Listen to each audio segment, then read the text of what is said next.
नमो नमः मित्रों, मैं अंजू शर्मा संस्कृत जीवनम में आप सभी का स्वागत करती हूँ। तो मित्रों, जैसा कि हम लोग आज अपनी कारक प्रकरण की जो हमारी कक्षा चलती है व्याकरण वाली, जिसमें हम लोग कारक प्रकरण का अध्ययन कर रहे हैं, तो आज मैं आप सभी के सम्मुख अपने कारक प्रकरण में पंचमी विभक्ति के सूत्रों के साथ आप सभी के समक्ष उपस्थित हूँ। तो अभी तक हमारे साथ जो भी मित्र लाइव जुड़ चुके हैं, जिनमें शशिधर मिश्रा जी हैं, राही सिद्दीकी हैं, अजय गौड़, विजय यादव हैं, श्यामवीर हैं, निकिता शर्मा हैं, पंकज मिश्रा जी हैं। तो आप सभी लोग अपने मित्रों के साथ वीडियो की लिंक को शेयर कर दीजिए, जिससे कि ज्यादा से ज्यादा लोग वीडियो के साथ लाइव जुड़ सकें। तो अभी तक हम लोगों ने अपने पंचमी विभक्ति के कई सूत्रों और वार्तिकों का अध्ययन कर लिया था। तो उसी क्रम में आगे बढ़ते हुए जो हमारे कुछ वार्तिक और कुछ सूत्र रह गए थे, जैसे कि हमने कल बताया था कि कल की कक्षा में हम लोगों ने ल्यव लोपे इत्यादि सूत्रों का ल्यव लोपे, गम्यानापि, क्रिया, कारक, विभक्ति नाम, निमित्तम, इन दोनों वार्तिकों का अध्ययन किया था।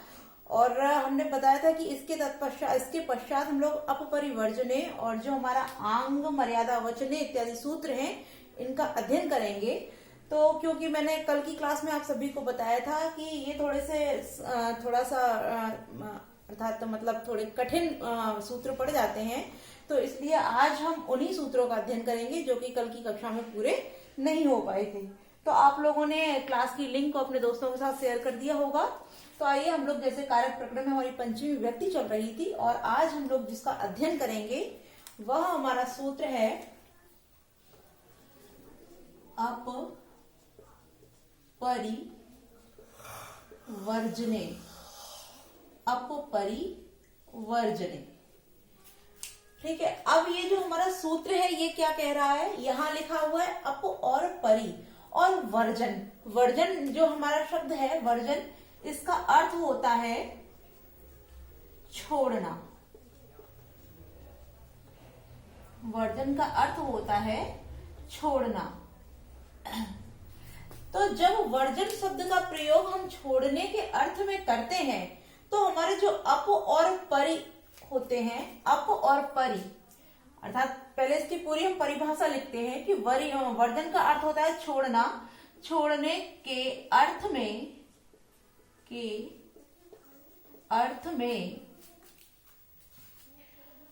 अप और परि की कर्म प्रवचनीय संज्ञा होती है। कर्म प्रवचनीय संज्ञा होती है किसकी? अप और परि की, जो हमारे सूत्र में दिया है अप और परि वर्जन अर्थ में। अर्थात वर्जन अर्थ में जब अप और परि का प्रयोग किया जाता है, तब क्या हो जाती है, इन दोनों की अप और परि की कर्म प्रवचनीय संज्ञा हो जाती है। अब हो सकता है कि जिन लोगों ने भी हमारा भी जो कर्म प्रवचनीय संज्ञा करने वाला जो सूत्र है कर्म प्रवचनीय, ये छूट गया है, तो इसको हम सभी विभक्तियां समाप्त करने के तत्पश्चात इस सूत्र को, जो हमारा कर्म प्रवचनीय सूत्र है, इसका अध्ययन बाद में अवश्य कराएंगे। किंतु आज जैसे कि हम लोग इसका अध्ययन कर रहे हैं, तो आज हम थोड़ा सा आपको बताते चलते हैं कि कर्म प्रवचनीय होते क्या हैं। तत्पश्चात इसकी विस्तार से चर्चा हम जब हमारी सप्तमी विभक्ति तक समाप्त हो जाएगी, उसके पश्चात हम कर्म प्रवचनीय का अध्ययन करेंगे। तो आप सभी को बता दें, जो हमारे कर्म प्रवचनीय होते हैं वो क्या होते हैं, वह हमारे उपसर्ग और निपातों के समान ही होते हैं। अर्थात जिस प्रकार से उपसर्ग और निपात होते हैं, उपसर्ग आप जानते हैं जो धातु या शब्दों से पूर्व जोड़े जाते हैं, वह उपसर्ग होते हैं। तो उपसर्ग और निपातों के समान ही क्या होते हैं, हमारे कर्म प्रवचनीय होते हैं। किंतु जो कर्म प्रवचनीय होते हैं, जो उपसर्ग या निपात, जैसे हमारे उप, अनु, अव, निस, निर, परि, प्रति, ये जो हमारे उपसर्ग होते हैं, जब यह उपसर्ग विशेष संज्ञाओं में प्रयुक्त अर्थात विशेष अर्थों में प्रयोग किए जाते हैं, तब इनकी कर्म प्रवचनीय संज्ञा हो जाती है। और जब इनकी कर्म प्रवचनीय संज्ञा हो जाती है, तो आपको ये पता है जब किसी एक व्यक्ति को हम किसी एक नाम से संबोधित कर देते हैं तो जो उसका दूसरा नाम होता है वो अपने आप ही वहां से हट जाता है। तात्पर्य जब हम उनको कर्म प्रवचनीय कह देते हैं तब जो उपसर्ग या निपातों की जो संज्ञा होती है तो उनकी उपसर्ग संज्ञा या गति संज्ञक जो होते हैं वह संज्ञाएं उनकी समाप्त हो जाती हैं। ठीक है, तो हम लोगों ने क्या जाना कि कर्म प्रवचनीय क्या होते हैं, जो उपसर्ग और निपातों की ही भांति होते हैं, उन्हीं के सदृश होते हैं, जो पढ़ने में, लिखने में, बोलने में हम लोगों को उपसर्ग के समान ही प्रतीत होते हैं। और जिस प्रकार उपसर्ग शब्द या धातु से पूर्व जोड़े जाते हैं उसी प्रकार जो हमारे कर्म प्रवचनीय होते हैं यह भी शब्दों और धातुओं से पूर्व जोड़े जाते हैं। ठीक है, किंतु जो उपसर्ग और कर्म प्रवचनीय में अंतर क्या होता है कि जो कर्म प्रवचनीय होते हैं वह विशेष, अर्थात जब हम उपसर्गों को विशेष अर्थ में प्रयोग करते हैं, विशेष अर्थ में जब हम उपसर्गों का प्रयोग करते हैं, विशेष अर्थ में, विशेष संज्ञाओं या अर्थों के साथ जब उनका प्रयोग करते हैं तब वह उपसर्ग न रहकर कर्म प्रवचनीय हो जाते हैं। ठीक है, तो आज आप लोग समझ गए होंगे कि कर्म प्रवचनीय क्या होते हैं। तो आज के लिए हम कर्म प्रवचनीय को इतना ही रखते हैं और जब हमारे सभी कारक अर्थात सभी विभक्तियां समाप्त हो जाएंगी तब हम कर्म प्रवचनीय के लिए अलग से वीडियो बनाएंगे जिसमें आप सभी लोग उस चीज को अच्छे से समझ जाएंगे।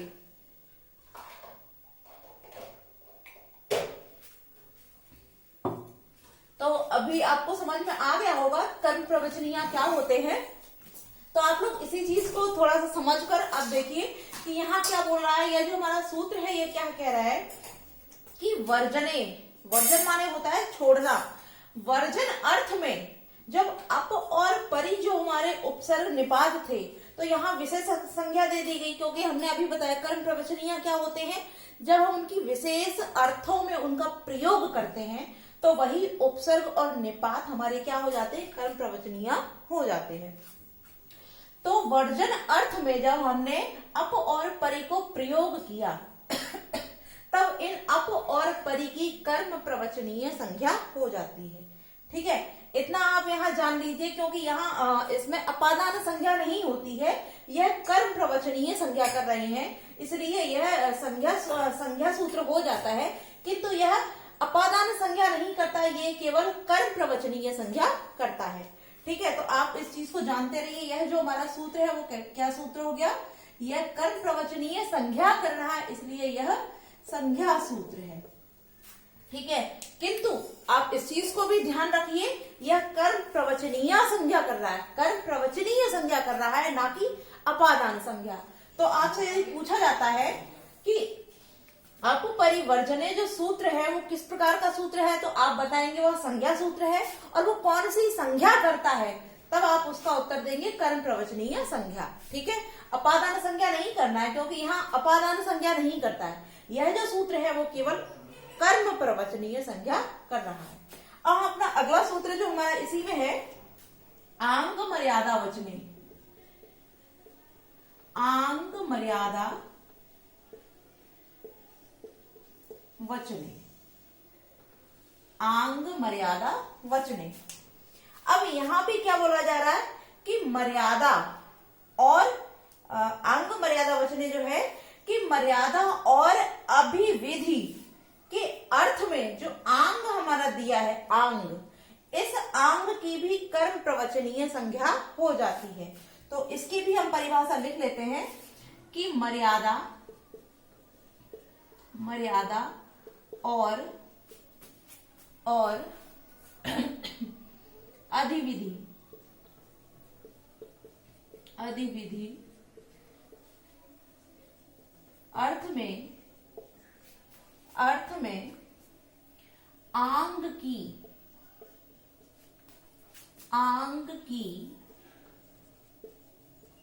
कर्म प्रवचनीय संज्ञा,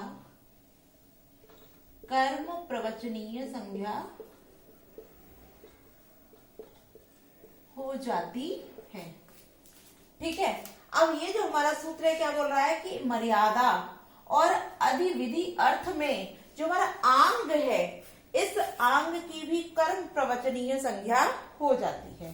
ठीक है, अब यह जो सूत्र है हमारा, यह क्या कर रहा है, यह भी कर्म प्रवचनीय संज्ञा कर रहा है। इस कारण ये जो हमारा सूत्र है ये भी क्या हो जाएगा, ये भी हमारा संज्ञा सूत्र हो जाएगा। किंतु आप लोग इस चीज को अवश्य ध्यान रखिए कि ये जो दोनों सूत्र हमारे हैं, अपपरिवर्जने और आंग मर्यादा वचने, ये दोनों सूत्र हमारे कर्म प्रवचनीय संज्ञा करते हैं, ना कि अपादान संज्ञा। ठीक है, यदि आपसे प्रश्न पूछा जाता है, अगर परीक्षा में इस प्रकार से प्रश्न पूछा जाता है कि अपपरिवर्जने और आंग मर्यादा वचने जो दोनों सूत्र हैं वो कैसे सूत्र हैं, विधि सूत्र हैं, अधिकार सूत्र हैं, संज्ञा सूत्र हैं या परिभाषा सूत्र हैं, तो आपने क्या जाना कि यहाँ ये दोनों ही सूत्र कर्म प्रवचनीय संज्ञा कर रहे हैं। इस कारण ये कैसे सूत्र हो गए, संज्ञा सूत्र हो गए। ठीक है, अब यदि प्रश्न आपसे यह पूछा जाता है कि ये दोनों जो सूत्र हैं ये किस संज्ञा को करते हैं, संज्ञा सूत्र तो हमें मालूम पड़ गया कि ये संज्ञा सूत्र हैं, लेकिन यदि अगर पूछा जाता है कि ये संज्ञा करते हैं तो किस प्रकार की संज्ञा करते हैं, तो हम क्या जानेंगे, उसमें अगर अपादान संज्ञा दिया है या आपका संप्रदान दिया है, कर्म प्रवचनीय दिया है या अन्य कोई दिया है, तो आपको ये चीज ध्यान रखनी है कि ये दोनों सूत्र क्या करते हैं, कर्म प्रवचनीय संज्ञा करते हैं, ना कि अपादान संज्ञा। ठीक है, अब हमने दोनों ही चीजों को जाना कि मर्यादा और अधिविधि अर्थ में आंग जो होता है इसकी भी आंग मर्यादा वचने सूत्र से कर्म प्रवचनीय संज्ञा हो जाती है। और अपपरिवर्जने अर्थात वर्जन का अर्थ होता है छोड़ना, छोड़ने के अर्थ में अप और जो परि होता है इनकी भी कर्म प्रवचनीय संज्ञा हो जाती है। ठीक है, इन दोनों सूत्रों को हमने इतना जान लिया। अब क्योंकि यहाँ कोई विभक्ति का विधान नहीं हुआ है तो हम इसके विषय में आगे जानेंगे कि जब कर्म प्रवचनीय हो गया है तो इसमें जो पंचमी विभक्ति है वो उसके अंतर्गत ही इनको क्यों रखा गया है।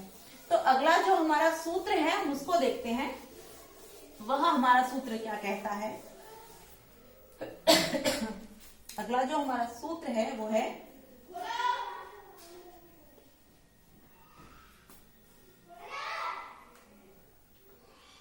पंचम्य पांग, पंचम्य पांग परिधि, पंचम्य पांग परिधि। ठीक है, अब हम यहां देखते हैं यह जो सूत्र हमारा है यह क्या कहता है, यह कह रहा है पंचम्य पांग परिधि। तात्पर्य यहां दिया पंचमी, यहां हम इसको जब संधि विच्छेद करेंगे तो पंचमी, फिर यहाँ या से आ निकला तो हो जाएगा अप, अप में पांग लिखा हुआ तो फिर आ निकालेंगे तो हो जाएगा आंग, और आंग के बाद यहाँ जो हमारा हो जाएगा वो हो जाएगा परि। तो क्या हो गया कि पंचमी अप आंग परि भी यहाँ बहुवचन दे दिया तृतीया। ठीक है, तो यहाँ क्या हो गया, हम इसको लिख लेते हैं क्लियर कि अप, यहां से लिखना आरंभ करेंगे अप, पंचमी नहीं लिखते हैं अभी, यहीं से लिखेंगे अप आंग, अप आंग और परि, अप आंग परि जो हमारे तीन है क्या है, कर्म प्रवचनीय, कर्म प्रवचनीय। ठीक है, क्योंकि अपपरिवर्जने और आंग मर्यादा वचने इन दोनों सूत्रों ने इन तीनों की क्या कर दी है, कर्म प्रवचनीय संज्ञा कर दी है।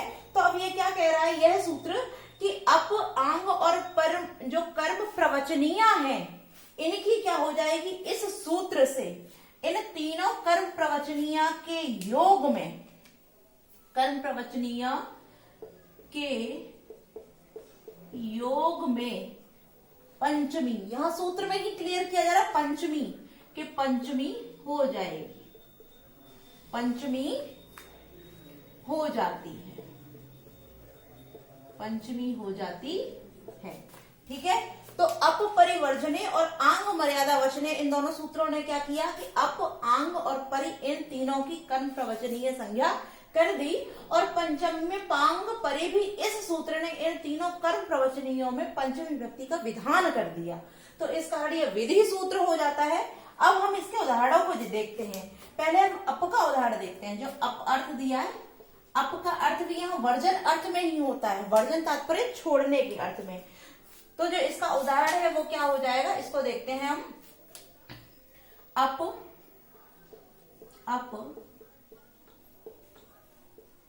तिगर्तेभ्यो तेभ्यो वृष्टो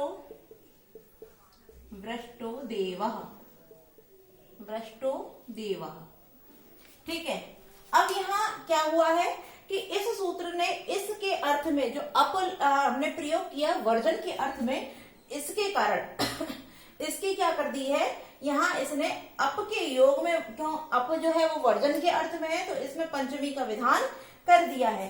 तो यहाँ क्या बोला जा रहा है कि त्रिगत देश को छोड़कर, क्योंकि अप यहाँ छोड़ने वर्जन अर्थ में ही प्रयुक्त हुआ है, इसी कारण की त्रिगत देश को छोड़कर क्या हो रही है, मेघ ने वर्षा की, कि मेघों ने वर्षा की, देवः वृष्टो अर्थात देव ने वर्षा की। अब देव कौन, जो मेघ अर्थात इंद्र देव होते हैं जिनके द्वारा वर्षा कराई जाती है। तो कहते हैं कि त्रिगत देश को छोड़कर देव ने वर्षा की, अर्थात मेघ द्वारा वर्षा की गई। तो यहाँ जो अप है वो वर्जन अर्थ में होने के कारण ही इसकी, क्योंकि यहाँ इसकी कर्म प्रवचनीय संज्ञा हुई अप की, और कर्म प्रवचनीय होने के कारण ये जब अप वर्जन अर्थ में आया तो इस पंचम्य पांग परिधि सूत्र ने क्या किया, क्योंकि वर्जन अर्थ में होने के कारण अप के कारण इसकी क्या कर दी, यहाँ पर पंचमी व्यक्ति का यहाँ विधान कर दिया। तो यहाँ पंचमी किससे हो गई, पंचम्य पांग परिधि सूत्र से, ठीक है। और अप की कर्म प्रवचनीय सूत्र अप परिवर्जने से हुई, और ये जो सूत्र है वो कर्म प्रवचनीयों में ही पंचमी का विधान कर रहा है। जब हमने अप का प्रयोग वर्जन अर्थ में कर्म प्रवचनीय होने के पश्चात किया, तब यहाँ त्रिगत जो देश था त्रिगर्त, इसकी क्या हो गई, इसमें पंचमी व्यक्ति का विधान हो गया। क्योंकि यहाँ क्या बोल रहे हैं, छोड़कर, कि त्रिगत देश को छोड़कर मेघ द्वारा वर्षा की गई, ठीक है। अब इसका दूसरा जो अर्थ है हमारा परि के अर्थ में, उसको देखते हैं। परि, अब यहाँ परि में क्या बोल रहे हैं, परिहरे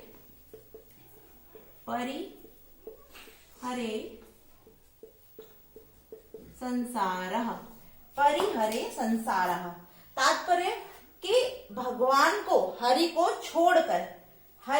छोड़कर अन्यत्र सब क्या है, संसार है। अर्थात जो ईश्वर है, जो हरि है, जो भगवान है, इनको छोड़कर। तो यहाँ जो परि है वो भी वर्जन अर्थ में प्रयुक्त हुआ है, और इस वर्जन के कारण ही इसकी कर्म प्रवचनीय हो गई। और कर्म प्रवचनीय जो परि था, इसके योग में हमने क्या किया, हरि, क्योंकि हमने अभी बताया कि जो उपसर्ग होते हैं उसी के अनुसार, जैसे उपसर्ग आगे लगते हैं उसी प्रकार से जो कर्म प्रवचनीय होते हैं यह भी आगे जोड़े जाते हैं। तो हरि से आगे ही इसका विधान किया जाएगा, और इसकी हरि की जो हरि है इसमें पंचमी हो जाएगी, क्योंकि ये जो परि है वो कर्म प्रवचनीय है, और कर्म प्रवचनीय होने के कारण यहाँ हरि में पंचमी विभक्ति पंचम्य पांग परिधि सूत्र से हो जाती है। क्लियर हो गया। अब हम इसका आगे देखते हैं जो क्या है, आंग। तो पहले हम आंग का मर्यादा अर्थ में देखते हैं।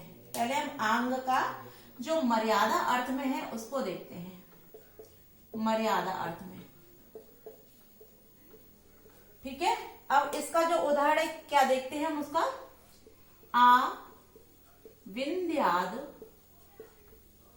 आविन्ध्याद उत्तरापथः। अब यहाँ क्या बोल रहे हैं कि आविन्ध्याद उत्तरापथः, यहाँ मर्यादा अर्थ में आंग का प्रयोग किया गया है। तो यहाँ कहा जा रहा है कि विंध्या तक, अर्थात विंध्या को छोड़कर जो बाकी सब कुछ है वो क्या है, उत्तरापथ है, कि विंध्या को छोड़कर उत्तरापथ है।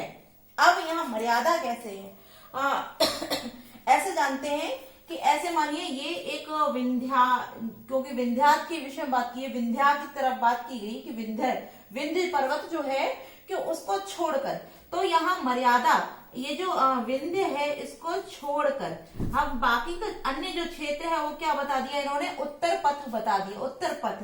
तो यहाँ इन्होंने मर्यादा निर्धारित कर दी है कि इससे बाहर जो क्षेत्र है, अर्थात यहाँ मर्यादा अर्थ में ही आ का प्रयोग किया गया है कि विंध्य को छोड़कर, ये जो विंध्य स्थान है इसको छोड़कर बाकी का जो भी स्थान है वो क्या है, उत्तरापथ है। तो यहाँ सीमा निर्धारित हो गई है, मर्यादा निश्चित है। इस कारण यहाँ जो आंग प्रयोग हुआ है वो किस लिए हुआ है, मर्यादा के अर्थ में। तो क्या हुआ, आंग विंध्याद उत्तरापथ, अर्थात विंध्य को छोड़कर या विंध्य तक, अर्थात विंध्य तक भी देखेंगे तो यहां से लेकर जो आया विंध्य तक, विंध्य की सीमा आरंभ होती है वहीं तक उत्तरापथ है, या फिर विंध्य को छोड़कर बाकी जो भी स्थान है वो क्या है, उत्तरापथ है। तो क्लियर हुआ कि यहाँ जो हमारा आंग प्रयोग हुआ है वो मर्यादा अर्थ में हुआ है। ठीक है, अब हम आंग का ही प्रयोग किसमें देखते हैं, अभिविधि, अधिविधि। आंग का अर्थ देखें अभिविधि, अभिविधि अर्थ में, अभिविधि के अर्थ में देखते हैं। तो इसका क्या लिखा, आकुमारेभ्यो, आकुमारेभ्यो यशः पाणिनि, यशः पाणिनि, पाणिनि। अब यहाँ क्या कह रहे हैं कि कुमारों तक, जो पाणिनि है, पाणिनि का यश कुमारों तक फैला हुआ है। अब यहाँ आंग जो प्रयोग किया वो मर्यादा के अर्थ में। अब मर्यादा में और इसमें अंतर क्या है कि जब हम कुमारों को छोड़ देंगे, कि कुमारों को छोड़कर अन्य सब जगह यश, पाणिनि का यश है, तब यही आ जो है वो मर्यादा अर्थ में हो जाएगा। किंतु जब हम कुमारों को इसमें सम्मिलित कर लेते हैं कि कुमारों तक पाणिनि का यश फैला हुआ है, अर्थात पाणिनि का यश, पाणिनि यहाँ षष्ठी व्यक्ति है, तो पाणिनि का यश, पाणिनि का यश कुमारों तक फैला हुआ है। तो यहाँ कुमारों को भी इसमें सम्मिलित किया गया है। ठीक है, जब हमने इसको सम्मिलित कर दिया अर्थात उनके पास तक है, तब यहाँ जो आंग प्रयुक्त हुआ है वो अभिविधि के अर्थ में हुआ है। तो हमने क्या किया, हमारे जो अप आंग परिकर्म प्रवचनीय है उसमें पंचम पांग परिधि सूत्र से इनमें पंचमी व्यक्ति हुई है, और अप परिवर्जने और जो हमारा आंग मर्यादा वचने है, इन दोनों सूत्रों से अप आंग और परि की कर्म प्रवचनीय संज्ञा हो जाती है। तो हमने कर्म प्रवचनीय भी जाना कि उन दोनों सूत्रों से कर्म प्रवचनीय हुई, और जिन तीनों की कर्म प्रवचनीय हो गई है उसमें पंचमी किसने की, पंचम पांग परिधि सूत्र से। ठीक है, तो क्लियर हुआ, और हमने जो उदाहरण थे वो भी सब क्लियर कर रहे। तो मुझे पूरी उम्मीद है कि आप सभी को ये समझ में आ गए होंगे, और आप लोगों को वीडियो अच्छी लगी हो तो वीडियो को लाइक कीजिए, चैनल को सब्सक्राइब कीजिए, बेल आइकन प्रेस कीजिए। तो आज के लिए हम इतना ही रखते हैं। नमो नमो मित्रों।